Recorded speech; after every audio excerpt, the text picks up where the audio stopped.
Hello and welcome back to the Tin Barn. I'm Pragmatic Lee, and today's video is going to be something I've promised in several previous videos that I would do but hadn't got around to yet. But we're going to fire up the forge today. As you saw a couple videos back, I got that new gas forge, little small gas forge. I've done several projects with it off camera and it's turned out real good. I feel comfortable enough now to do a forging video. This is going to be a simple project, and it's a good project for anybody getting started in blacksmithing or forging like I am. I'm 100% amateur on this. Watched a few videos, kind of got the bug a little bit. If the arthritis in my hands will hold out and I'm able to swing the hammer for a little while at the time, might continue this on, but my channel will continue to be primarily machining content, but there'll be some occasional forging in it as well. Our project today, we're going to start with a piece of 1/2 inch by 1/2 inch square stock mild steel, about 4 inches long. A friend of mine, I don't know, been a couple years ago now, gave me about 50 pieces of this, and he didn't know where they come from. They were in a box of stuff he bought at an auction, I think, but he said you might find use for them one day, and I think I have, because we're going to take some of these or one of these and turn it into what's called a blacksmith cross. Let's see if I can get you a little background here so you can see a little better.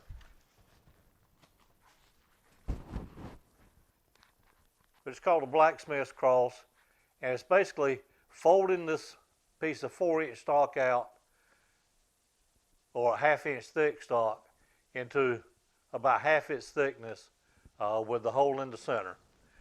So I'm going to bring the camera around over here to the workbench. I've got a template down here on the workbench, and I'm going to show you how we lay out and mark these pieces for the initial cut on the bandsaw. Okay, I apologize ahead of time for the camera bouncing around, which I'm afraid it's going to do some in this segment. But as I said before, I'm on a wood floor here in a tin barn. What I have here is laid out to scale a little document, 4 inches long, total length, 1/2 inch, layout for the long cut, 3 inches, for the short cut, 1.68, the discard at 2.68. So what I do is take a piece of the stock, line it up, and again, I apologize for the camera bounce, but I'll just take a center punch, put a mark there, then I'm going to do a long cut down that length, down the center. Now I'll roll it 90 degrees, bring it over here to this edge, and that shortcut mark, again, just put me an indicator. This will be a cut in this direction, and now the discard will be down here, and that cut will be across here. So let's go over to the bandsaw now. Actually, what I'm going to do is lay out probably about 5 of these. I think I'm going to do in this setting now. It's much easier once you got all your tools out, got the forge hot, to do more than one at a time. So I'm going to lay out about 5 of these. Then we're going to go over to the bandsaw and make this cut, and then our little discard piece down here. The red would be the discard. Got the camera set up over here now at the vertical or the horizontal bandsaw, but got it in the vertical position. And as I'm sure you're aware, these horizontal bandsaws actually come with a table that can be mounted here for using it vertically. But I've found with these short pieces like this, it's easier just to leave this small platen on here than it is to put the larger table. I got a little canister of water here just to cool things down. And the the Sharpie mark that I put on there is not a mark to follow. That was just a reminder to me of what I would be cutting to this punch mark here. So this long cut will be from this end to that punch mark, as close to center as I can eyeball it.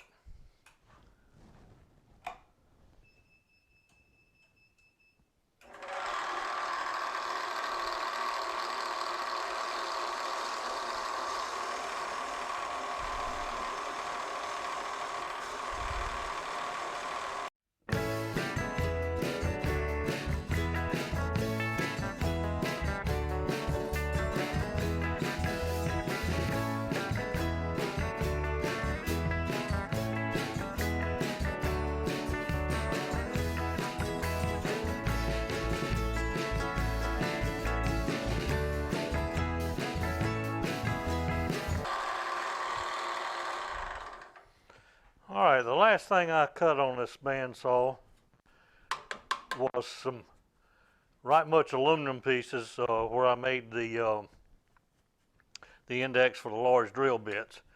But my teeth were kind of clogged up with aluminum swarf and falling out from up here, getting them away a little bit. But I think you can see what I was doing here. Just making a cut as close to the center as I could eyeball it. Now we're going to turn this around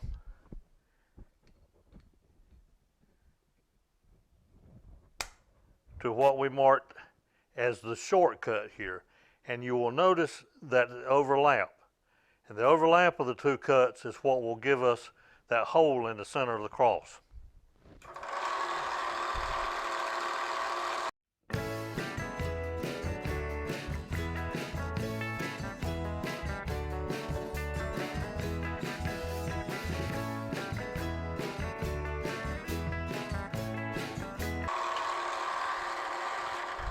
And finally, we got one more cut to make. We've made our long cut, our short cut 90 degree, and then you remember we put a mark here for the discard.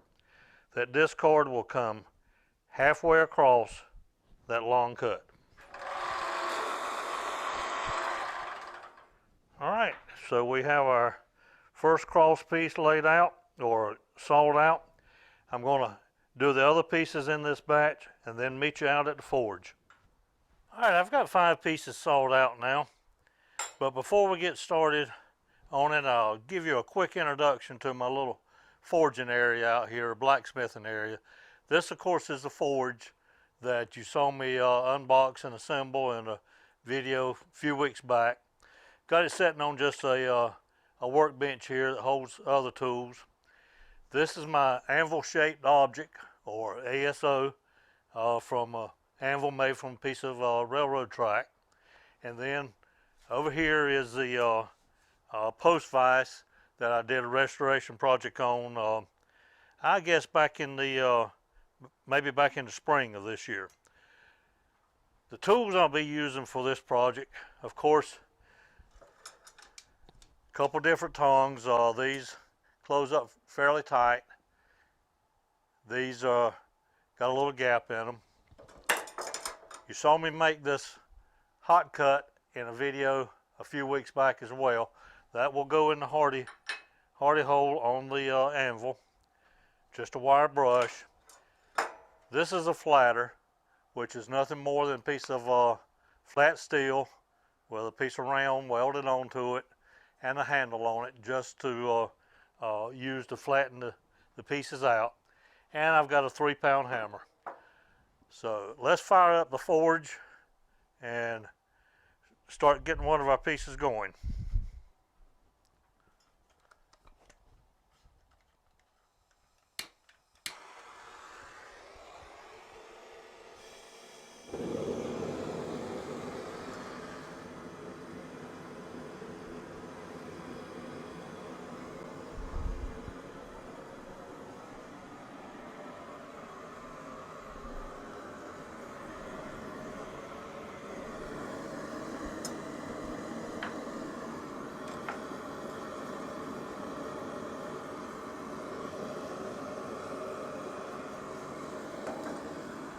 Now while that's going in the forge and getting heated up, I'm going to move the camera around So with more emphasis here on the anvil itself, each time I reheat this, of course, all I'll be doing is bringing it back over to the forge.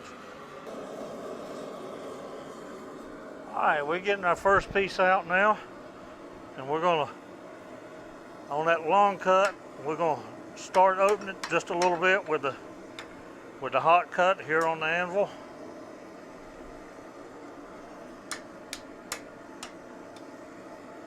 Then we're going to widen that cut on out a little bit.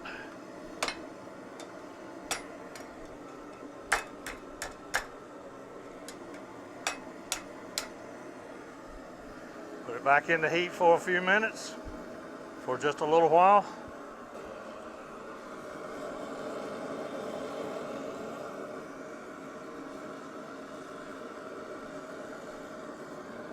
All right, now we're going to lay this shortcut over here. Start opening that out.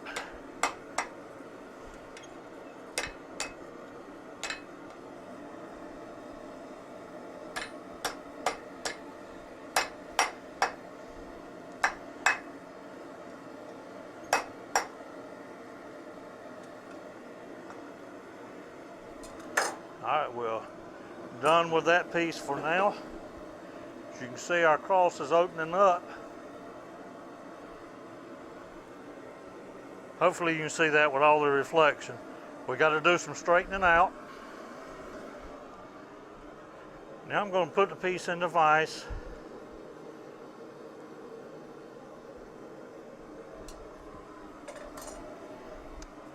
I'm not sure if you can tell what I'm doing here, but all I'm doing is getting these arms out to more of a 90 degree. This can be done in your hardy hole as well, if the hardy hole is big enough that you're not crushing these bends on the side.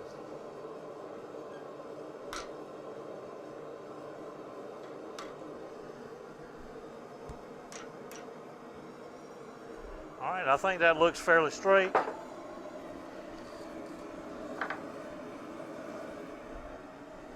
So I'm going to heat this back up one more time, and then we'll come back to the anvil.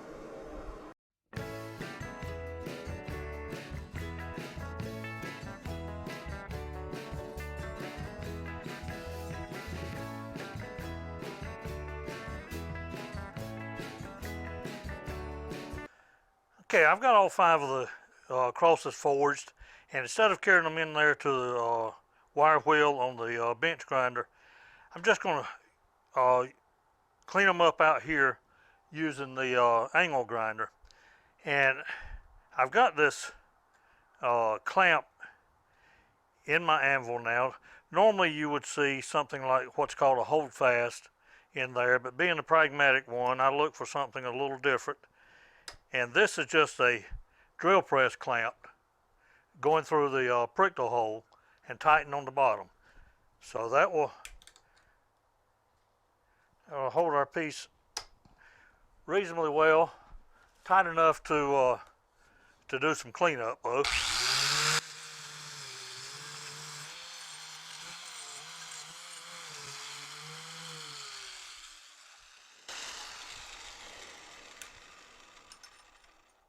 And obviously these have had time to cool off now.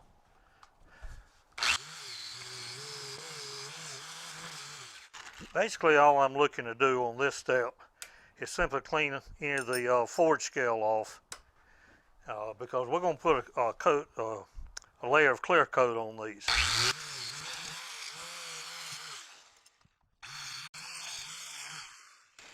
All right, I'm going to finish cleaning up the rest of them, getting the scale off of them, and then we'll have one more step on here. I may go back to the vise and clean a few of these up just a little bit with them cold if they're not completely symmetrical. Okay, here are the 5 crosses that we just made, plus the one that I used for demonstration at the beginning of the video. What I did after I finished buffing them with the grinder, or I'm sorry, with the wire brush, cleaning any of the scale off, I carried them out out in the open in front of the tin barn and give them a coat on both sides, a good thick coat of this Rust-Oleum crystal clear enamel. More traditional way of doing that would have been to, while they were hot, wire brush them and use beeswax or maybe Johnson's paste wax. But again, being a bit pragmatic, I got to do things a little bit different. So I just carried them out and give them that clear coat. And unlike the machining side of the tin barn, where you try to make everything exactly the same, right down to the thousandths or even in possibly half a thousandths, unlike that here with the forging side, each piece is unique. Every piece has its own little characteristics, saw marks or ruggedness, or the hole open up a little bit more on one than it did the other. Each one is unique to itself. Again, this is 6 of them here. I'm going to make a total of approximately maybe 40, 50 pieces for a festival coming up. It'll be sometime next year there at our church. I will sell these at that festival, but none of the proceeds of these will come back to the tin barn. 100% of what I sell these for will go toward the debt retirement fund at our church. So stand by for the fall festival next year at Rosewood First Baptist. I hope you enjoyed this video, got a little bit out of it, and we'll see you on the next one.